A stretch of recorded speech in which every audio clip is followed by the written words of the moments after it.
going.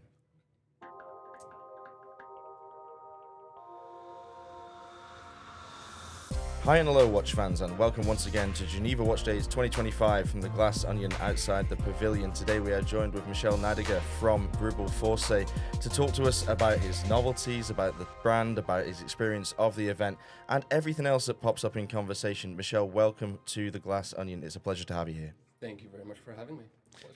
Michel, we are user-generated content, so we got a lot of questions. People got excited you're here.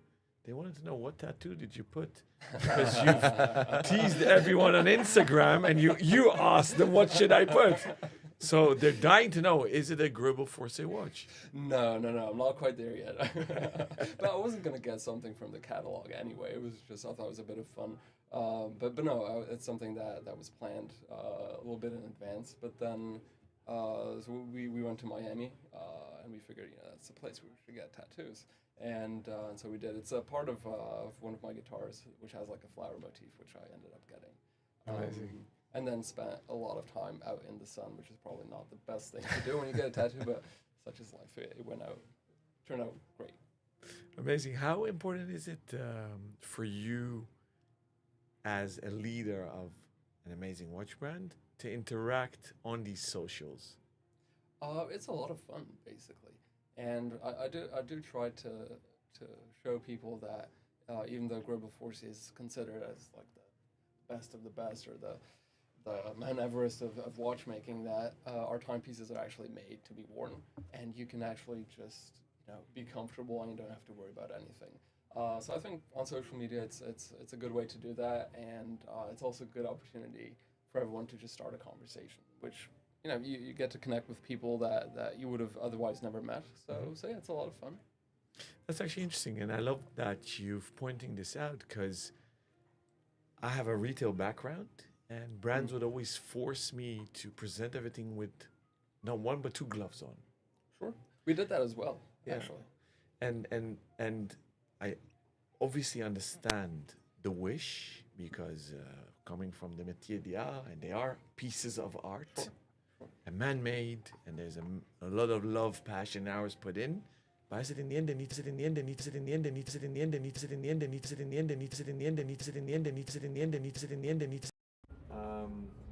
that as a segue, if I may. Go ahead. I met you a few years ago, was blown away by not only your modesty and friendliness and knowledge.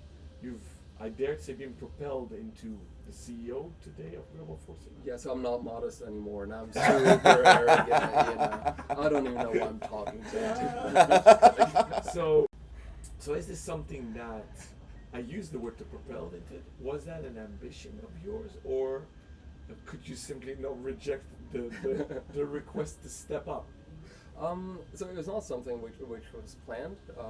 Actually, it wasn't even planned that I would start working for Greubel Forsey, which is 10 years ago now. But just one thing keeps leading to another, and here we are. And now I try to do the best I can with the opportunity that I'm given. So I do really appreciate that Robert and Stephen seem to have just enough confidence to let me be here. But so far it's going great. Again, I don't really have any personal ambition in any of this. I'm just very much in love with Greubel Forsey, and I feel like it deserves to be taken care of properly. Amazing. So we've never had you on the show before. This No. is a great honour, a great opportunity for us to talk to you, because obviously Greubel Forsey is a brand that our listeners are very aware of and very fond of. But tell us about yourself. Personal ambition may not have directed you towards the position you're in now, but what is your personal ambition in the industry in general, or in your personal life? Well, I guess my personal ambition is to make sure and try to contribute in any way that I can to make Robert and Stephen's ambition come to life and be sustainable and kind of flourish over the next however many years I'll be doing this. So I want to say my personal ambition is kind of their ambition, because and every once in a while someone asks me like, what's my vision and all that. I tell them my vision is almost irrelevant, because it's never going to be better than Robert and Stephen's vision anyway. So why would I impose something which is kind of redundant with in terms of what was already built. So their vision was they basically broke molds in watchmaking. They broke watch cases, because I remember vividly as a kid in Basel World going to the AHCI pavilion, crossing the bridge from Hall 1. And the first year Greubel was there, I was actually young kid with my dad, stuck to the window with our noses. I met Stephen there actually, the good old days with Van der Klauw and all those, of course. and everybody. So they've been breaking molds, you guys, with the Aeon project as well, the Handmade One, which you kept on pushing the envelope. You were innovative by letting a group come on board for, I believe, 20%, if I remember correctly. You've regained full independence again. That's correct. I emphasize full because you were independent. Yeah, so there was, Richemont had a 20% stake from, I want to say 2006 until 2 years ago. But it was more of an investment for them, so they weren't necessarily involved in any capacity. But we did feel like, so it's kind of double-edged sword. So we really love our freedom, because if we didn't have that, we would have never made a handmade one, for example. So that's just, you kind of need that, especially given the very artistic way that things are done. But then it's also a lot of pressure. But still, it's the price to pay to be able to do what we do, which is not necessarily a commercial enterprise. It almost never is.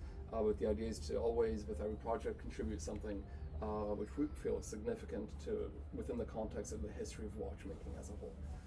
So now the only shareholders are again Robert and Stephen, and so we're having a really good time now. So tell us about what you've announced or shown at this fair so far. We're only one day in, of course, but I'm sure you've had a lot of visitors and interest in what you're doing already. Yeah, I'm tired already, to be perfectly honest. It's because it got bigger as well. I remember the first time was during COVID, where we just spent like 2 hours talking to one guy, and now it's grown quite a bit. But we're at the Beau Rivage here, so it's exciting, and everyone's there. Obviously, we've shown quite a few things because we've been busy this year, I want to say, and a lot of people have not seen what we had announced. So we have the Balancier Contemporain here in stainless steel. So it's the last edition of the movement. So we do 33 pieces, and then we retire the caliber. It's something that we try to communicate more clearly, say what exactly is the limitation, and when a caliber is closed, it's going to be closed forever. We have GMT. The GMT Balancier Convex and 42.5 millimeters as well. We put a red strap on that because we think it's super cool, and it really does make quite a difference aesthetically. And now, especially for Geneva Watch Days, we have the QP Balancier, so that's our take on the perpetual calendar. And we used to have one, it was called the QP Equation, which included the equation of time, months and seasons, solstices and all that, but no one seemed to really give a shit about the equation of time. And so we're like, yeah, okay, we should probably listen to our collectors. And so we removed that, which gives us a slimmer timepiece, but we still have the clear inline display, day, date, month. And I think, from what I've seen, it's by far the easiest perpetual calendar to operate. So you can go forwards, backwards, you can't break the mechanism. And the irony of it being it's one of our most complicated pieces, but at the same time, the easiest one to use.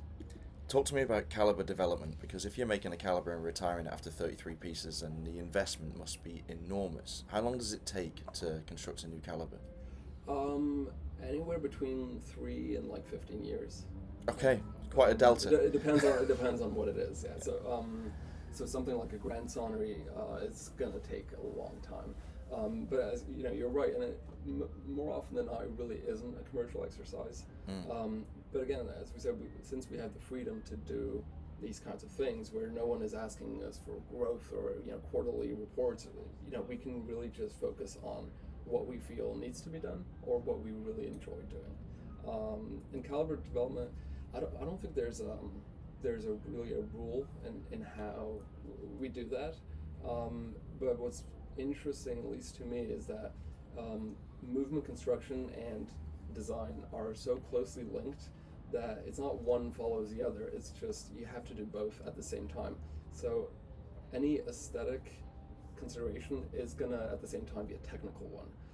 So if you think of the double balancier, for example, the design of the watch is literally just the movement, and it has to work, obviously. So I think that's quite unique to build calibers in such a way, and especially now we have, I want to say 34 unique calibers in the past 20 years, and that's a lot of fun. So how does that impact product planning, like for a calendar of like projected releases over the next 5, 10, 15 years maybe? Do you know what's coming so that you can build the calibers in time for that, or is it always in flux and then, you know, certain research and developments you've been pursuing shift into a different caliber? So we have a 10-year plan usually that's kind of rolling, but then, you know, we adjust certain things, and for special projects with the Nano Foudroyant, which we're showing here as well. So we call it fundamental research, which means that it's R&D, but not with any specific product in mind. It's just pure research. So we don't really know what we're gonna end up with, and we don't really know when. But then obviously you can't work like this for every single piece, otherwise, you know, that would just be a little bit irresponsible from a business standpoint. So we do have a few things that we can plan, even for next year. Something that we started recently, we should have it for next year. So we have some flexibility on certain things. There are certain brands in the industry that have this unusual status, like the Formula One of watchmaking, as it were. You know, the ones that are able to push the boundaries of horology and develop calibers that nobody else ever sees coming. Sure. Do you embrace that role? Because I would class you as one of those brands that's doing things that nobody else is doing, and the ideas that you're coming up with eventually will sort of filter down in different ways to other brands, and so you are a leader in every sense of the word. Does that affect the way that you plan? Is it something you're proud of? Is it something you think about, or is it just, do you just do what you do? That's a really good question. So for me personally, it's nice to see that some of the ideas which I feel came from Greubel Forsey are kind of being adapted by the industry. And take hand finishing, for example. 20 years ago, that was just not even a thing that people were talking about, right? And now everyone is. So that's really, really nice to see. However, sometimes it's just a little slightly frustrating, because when you're the first one doing something, you do all the work, and then people kind of take over from there. So every once in a while, I'm like, yeah, come on, you know. But overall, I think whatever we can do to help the industry or to innovate or to push things further is going to be good for everyone in the long term, including us. Where did your passion for watchmaking come from? I mean, to be perfectly honest with you, I was almost I just grew up with it. So Robert Greubel is my stepfather, okay, and that's the reason that I also didn't want to work for Greubel Forsey, because you know of that family relationship and nepotism and all that kind of stuff. But met him in 2006 for the first time when I was quite young. Not young anymore, but I was back then, and I remember it was just part of conversations on the kitchen table, basically. Back then, I did not realize the significance of what he was doing. The legend he was. And I remember we were on a plane, and he was basically testing the Grand Sonnery for about 3 years, and to me he was like, yeah, it's a Grand Sonnery, right? And then I was like, oh, okay, this is a whole different thing. So from there, it just kind of snowballed. I did get a chance to work closely with Stephen Forsey for around 5 years, and that got me really, really deep into that rabbit hole. And to this day, when I start to feel a bit overconfident, like I know my stuff now and all that, I spent 5 minutes talking to Stephen. I just want to cry, because so it just keeps getting fueled, and it keeps getting more exciting for me. How active are both gentlemen today still in the company? Are they full-time there? No, so they're not in the day-to-day anymore, which I kind of understand. Yeah. After a while, you should be focusing on different things. We have a monthly board meeting, basically, because I do want to be very transparent with what we're doing and all that. And apart from that, we're just having conversations. But in terms of actually making watches, they haven't done that for a very long time. Right? So it's a significant team now that's in place and has been for many years. So since the beginning, they felt that with a team, they would be able to do more than if it's just the two of them. And now the idea would be also to or the idea for them is to start thinking about the really long term. So what's going to happen in 50 years and all that. So they're not going to be involved in 50 years, obviously. So the idea is also for the company or the brand to start to become independent of its founders, which is, it's a long-term project, and so that's kind of what we're doing. Do they still mentor the boys and girls that lead the R&D internally?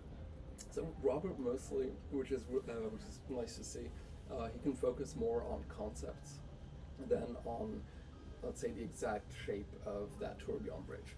So that's something that the team is now kind of taken over.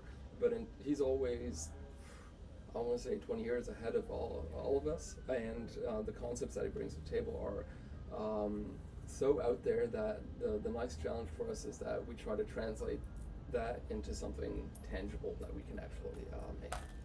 How hard is it to find people that fit in this team? Because I'm guessing the bar is very, very high, and Sure. Maybe things are getting a little bit better now with more and more people training to be watchmakers in this generation. But in my generation, when I was training, it was terrible. There was a complete dearth of talent. You couldn't find anybody to step up to this level. So where do you go? What do you look for? How do you interview people? So actually, in terms of assembly, in terms of watchmakers, everyone's like in their early 20s. So the best thing, at least for us, is kind of top of the class. But then the training actually happens internally, right? And not in any official capacity, but it's basically 1 year of training to see if you can actually start working on, I want to say, simple movements, and then you just work yourself up. So we have laboratory watchmakers who are in charge of training new watchmakers. But then you never know. If you're in your early 20s and you have Greubel Forsey on your CV, then you can just go somewhere else, and that's kind of part of it. But it's mostly internal training, which makes a difference. And hand finishing, I want to say, is even more challenging. It's even more niche, and especially at this level, it's still basically the bottleneck that we have today in terms of production numbers. Talking of hand finish and legacy, Aeon Foundation, what's going on there? So for Time Aeon Foundation, which started in 2006, I believe, as well. Then there was the Naissance du Monde 1 with Philippe Dufour, Naissance du Monde 2 with Urwerk, Cyrano and Dominique. And I'm not sure if you saw the Naissance du Monde 3 that Fernand Berthoud was able to do more independently. Over the past 4 years, we honestly didn't have or take the time to really keep developing that, because it was always something that we kind of did on weekends, and Greubel Forsey being obviously, was paying our salaries. So, and it's interesting that you would say that now that Naissance du Monde 3 is finished, we do have a number of projects that we need to start working on again, and want to put more effort into it than we did before. How important are events like this one to Greubel Forsey, to get out in front of the public, to see people, to let them handle the watches? How many events do you do? Is it something you plan on doing in the future even more? Yeah, absolutely. So we do less events than we used to, but we do love Geneva Watch Days, just because we're sitting outside, we're having a conversation, and it's sunny, and people still have more time than they would for like Watches and Wonders, which for us does not make as much sense anymore as it used to. We do a lot of private events, small groups, because it is very technical, and if you're not super deep into watchmaking, it takes some time to kind of learn and appreciate what we do. But Geneva Watch Days is, I would say, next to Dubai Watch Week, like one of the most fun events that we do. So, you mentioned Dubai. Which parts of the world are most interested in Greubel Forsey from sales and contact? We try to keep a nice balance, just because if there's anything that happens in any certain region, we don't want it to impact our business too much. But basically, we're looking at 30% North and South America, 30% Middle East, and 30% Southeast Asia, Japan, and 10% Europe. That's a nice split. That is a nice split. That's nice and even. That's pretty unusual, to be honest. Nowadays, I find like a lot of independent brands tend to have most of their business in either the US or in Asia. But Sure, and I'm actually quite happy that we don't have most of our business in the US right now. Otherwise, I would probably not be sitting here and smiling out. Yeah. Figure things And out. I'm going to agree with you. It's not nice at all. 10% in Europe. We're in Europe. And Well- that was my question. That I go try on Greubel Forsey's as a civilian. Yeah. If I'm not at fairs, at my friend Nadim on Bond Street Yes. in London of the Swiss Gallery. So shout out to him. Mhm. Because I believe that's maybe the only address I know in Europe. And maybe in Switzerland it's Bucher maybe. Or No, not even. So we have a good partner in Milan. So Pizza is doing very Yeah. well, and we do have a few doors, but it's more to be able to kind of take care of our collectors because we're a small team. So it's important for us to have a retail network where even if they want a new strap or a service, so it's not necessarily about sales, but it's just for collectors to have easy access to the brand because we can't really do everything ourselves. So what's today looking like for you? Is it a busy day full of meetings? We're just double booked back to back. But before we got here, I was like looking at my calendar. I was like, okay, we do this, we do that, and after one day, we're like, yeah, fuck it, we're just all over the place, and everyone can come and. Yeah, I love to end on a soundbite, so fuck it is the soundbite that we're going to end on there, because that is how you approach a professional watch fair. Love it, it's absolutely true. Michel, thank you so much for your time. Everybody that's watching, please like, subscribe, follow, comment, and share the podcast. We'll see you very soon. Bye-bye.